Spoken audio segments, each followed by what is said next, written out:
देख रहे हैं सुदर्शन न्यूज। नमस्कार, बहुत स्वागत है आपका यूपी विशेष, आपका राज्य, आपका समाचार में। मैं हूं आपके साथ संभव गुप्ता। यहां पर खबर यूपी के मथुरा से है, जहां पर वृंदावन के सुदामा कुटी आश्रम में श्री कृष्ण जन्मभूमि मुक्ति न्यास की बैठक हुई। इसमें संत और धर्माचार्यों ने निर्णय लिया कि श्री कृष्ण जन्मभूमि को मुक्त कराने के लिए केंद्र और प्रदेश सरकार से मांग करेंगे। संतों ने अदालत में श्री कृष्ण जन्मभूमि मुक्ति के लिए याचिका दायर करने वाले अधिवक्ता महेंद्र प्रताप सिंह का हर प्रकार से सहयोग का संकल्प लिया और जन्म स्थान मुक्ति के लिए साथ देने का वादा भी किया। बैठक में निर्णय लिया कि जल्द ही श्री कृष्ण जन्मभूमि मुक्ति के लिए एक प्रतिनिधि मंडल पीएम मोदी से मुलाकात करेगा। इस बैठक में श्री कृष्ण जन्मभूमि मुक्ति न्यास द्वारा देश भर में जन जागरण के लिए चलाए जा रहे हस्ताक्षर अभियान में शामिल होकर सनातन धर्मियों से हस्ताक्षर करने की अपील की, ताकि देश दुनिया में श्री कृष्ण जन्मभूमि मुक्ति का शंखनाद हो सके। वहीं मौजूद संतों ने कहा कि भगवान श्री कृष्ण की जन्मभूमि पर विदेशी आक्रांताओं ने जो अतिक्रमण का कलंक लगाया है वह अब दूर होना चाहिए।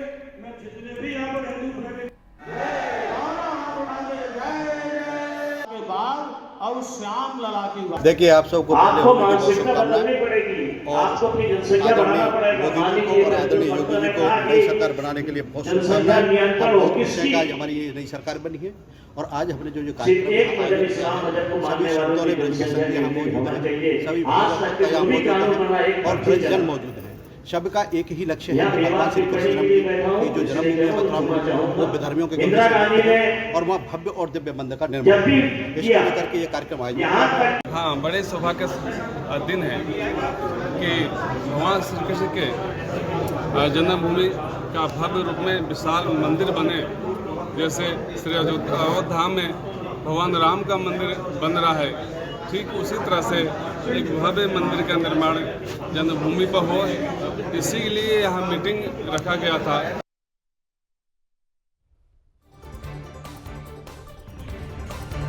जहां एक तरफ प्रदेश की योगी सरकार ने बेटियों की सुरक्षा के मद्देनजर कई कड़े कदम उठाए हैं और लगातार उठाए भी जा रहे हैं सरकार की ओर से, वहीं दूसरी ओर कुछ जिहादी ऐसे हैं जो अपनी हरकतों से बाज नहीं आ रहे हैं।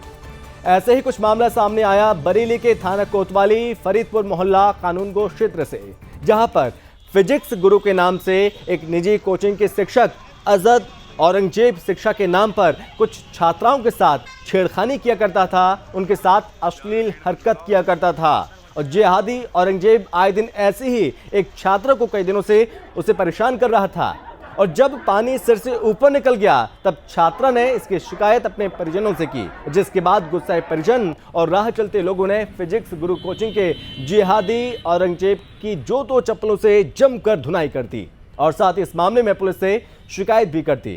पुलिस ने भी मामले की गंभीरता को देखते हुए फौरन जिहादी को जेल भेज दिया है। ये तस्वीर आप देखिए कि किस तरह से सड़कों पर यहाँ पर छात्र के परिजनों ने इस जिहादी की धुलाई कर दी, उसके बाद पुलिस के हवाले कर दिया। पुलिस ने कार्रवाई शुरू कर दी है। और अब खबर है शामली से, जहां पर गौकशी का एक मामला सामने आया। झिंझाना थाना क्षेत्र के नया गांव में 3 गौवंश को मौत के घाट उतार दिया गया है, जिसमें 2 गौवंशों के अवशेष ईंट के खेत से बरामद हुए और साथ ही एक अन्य गौवंश को मृतक पाया गया। तो वहीं गौकशी की सूचना पर बजरंग दल के कार्यकर्ता मौके पर पहुंचे और पुलिस को इसकी सूचना दी। वहीं मौके पर पहुंची पुलिस ने मृतक गौवंशों को बरामद किया। इस मामले में सीओ जितेंद्र कुमार ने बताया कि गौकशी की सूचना मिली थी, जिसके बाद मौके से मृतक गौवंश के अवशेष मिले और जिनको दफना दिया गया और आगे की कार्रवाई हो रही है। साथ ही साथ आरोपियों को जल्द ही गिरफ्तार किया जाएगा।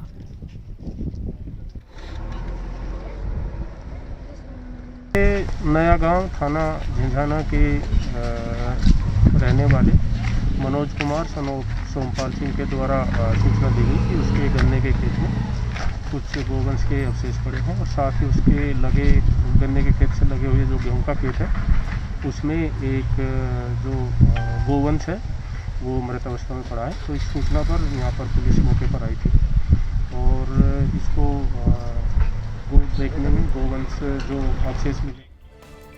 और अब खबर मैनपुरी से है, जहां पर एक वीडियो लगातार सोशल मीडिया पर वायरल हो रहा है, जिसमें 3 युवक योगी आदित्यनाथ को अश्लील गाली दे रहे हैं, जूता दिखाते हुए नजर आ रहे हैं। इस बात को लेकर विश्व हिंदू परिषद और हिंदू युवा वाहिनी के लोगों में भारी गुस्सा नजर आया। इस मामले में जिला अध्यक्ष विश्व हिंदू परिषद सुमित चौहान ने कहा कि जिन लोगों ने इस प्रकार की गंदी हरकत की, उनके खिलाफ कठोर से कठोर कार्रवाई की जाए। इसके साथ ही सुमित सिकरबार ने यह भी बताया कि हम सभी कार्यकर्ताओं में बहुत ज्यादा गुस्सा है, आक्रोश है, जल्द से जल्द उनके खिलाफ कार्रवाई करने की बात कही है।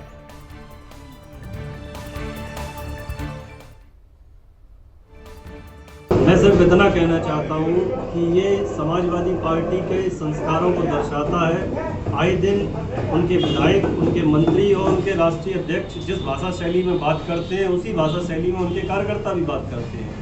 पर मैं कहना चाहता हूँ कि भारतीय जनता पार्टी का कार्यकर्ता बहुत ही सिद्धांतवादी, शालीन कार्यकर्ता है। पर फिर भी मैं कहना चाहता हूँ कि हमारे राष्ट्रीय नेता या हमारे राष्ट्रीय नेतृत्व के बारे में ऐसी भाषा शैली का इस्तेमाल किया है तो याद रखें कि पूज्य महाराज जी ने कहा था कि 10 तारीख के बाद सबकी गर्मी शांत कर दी जाएगी।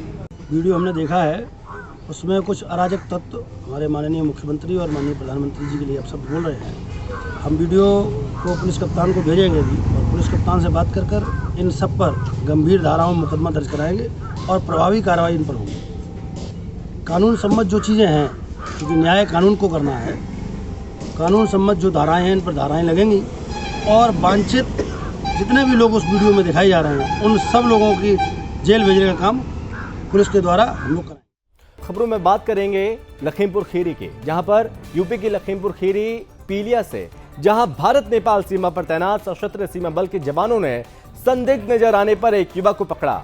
तलाशी के दौरान युवक के पास से मौके पर 32 ग्राम ब्राउन शुगर बरामद किया गया है। वहीं आपको बता दें कि एसएसपी के जवानों ने पूछताछ की, जिसके बाद आरोपी को पुलिस को सौंप दिया गया।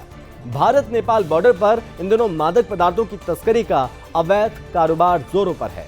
फिलहाल पुलिस ने आरोपी के खिलाफ मामला दर्ज किया और आगे की कार्रवाई जारी है।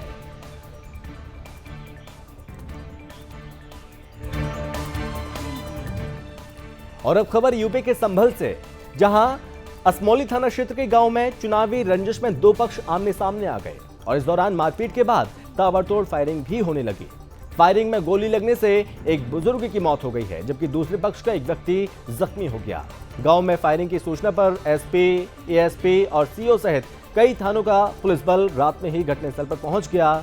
दरअसल गांव शाहपुर डसर में दो पक्षों के बच्चों के बीच हुए विवाद ने इतना ज्यादा बड़ा रूप ले लिया कि दोनों पक्षों के बीच ग्राम प्रधान चुनाव की रंजिश के चलते दोनों पक्षों के बीच और ज्यादा विवाद बढ़ गया। देखते ही देखते कुछ ही देर में यह विवाद मारपीट में तब्दील हो गया। मारपीट के साथ फायरिंग भी शुरू हो गई, जिसमें एक बुजुर्ग की गोली लगने से मौके पर मौत हो गई है। वहीं दूसरे पक्ष के भी युवक के हाथ में गोली लगी, जिसको जिला अस्पताल में भर्ती कराया गया, जिसके बाद गांव में तनातनी के हालात को देखते हुए पुलिस बल तैनात कर दिया गया है।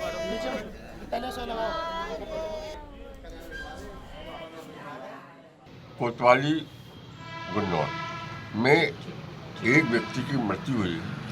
ये आपसी पार्टीबाजी का मामला है, चुनावी रंजिश इसमें कोई नहीं है। जैसे कि उसके परिजनों का कहना है कि त्रिस्तरीय पंचायत चुनाव बीडीसी का चुनाव लड़ा था, उसको लेकर रंजिश रही। नहीं, इनमें आपस में मुकदमेबाजी काफ़ी दिनों से चली है और अभियोग भी पंजीकृत हैं।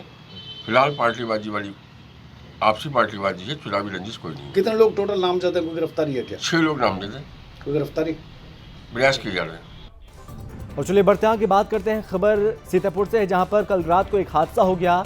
ओवरब्रिज पर चढ़ने के दौरान ट्रक अनियंत्रित हो गया और ट्रक ड्राइवर ओवरब्रिज से नीचे गिर गया। स्थानीय लोगों के अनुसार ड्राइवर के नीचे गिरते ही उसकी मौत हो गई। घटना की जानकारी पाकर मौके पर पहुंची पुलिस ने ड्राइवर को आनन फानन में जिला अस्पताल पहुंचाया, जहां डॉक्टरों ने उसकी मृत्यु होने की पुष्टि की। वहीं दूसरी ओर जिला प्रशासन की भी लापरवाही सामने आई।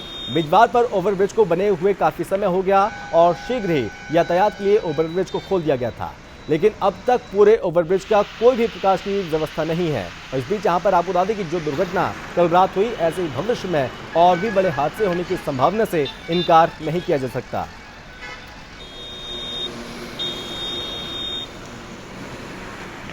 क्या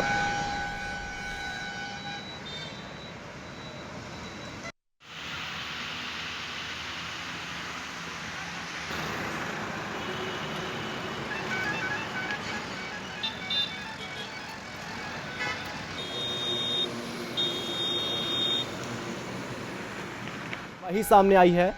आप देख सकते हैं कि जो ब्रिज है यहाँ पर प्रकाश की व्यवस्था नहीं है और इसी की वजह से, जी हाँ, प्रकाश ना होने की वजह से हादसा हुआ है। और अगर समय रहते इस पर अगर ध्यान नहीं दिया गया, इस हादसे से सबक नहीं लिया गया, तो निश्चित तौर पर यहाँ पर इस तरह के हादसे लगातार देखने को मिलते रहेंगे।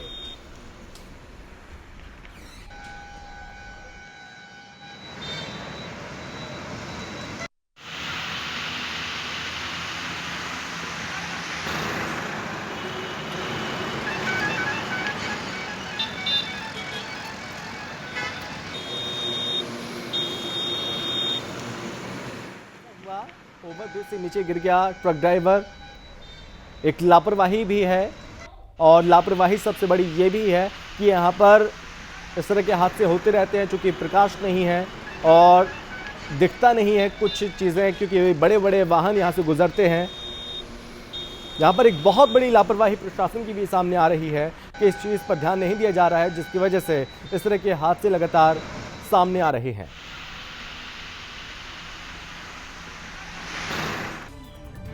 और चलिए इसी के साथ यूपी विशेष में बस इतना ही। आप बने रहिए सुदर्शन न्यूज के साथ। जय हिंद।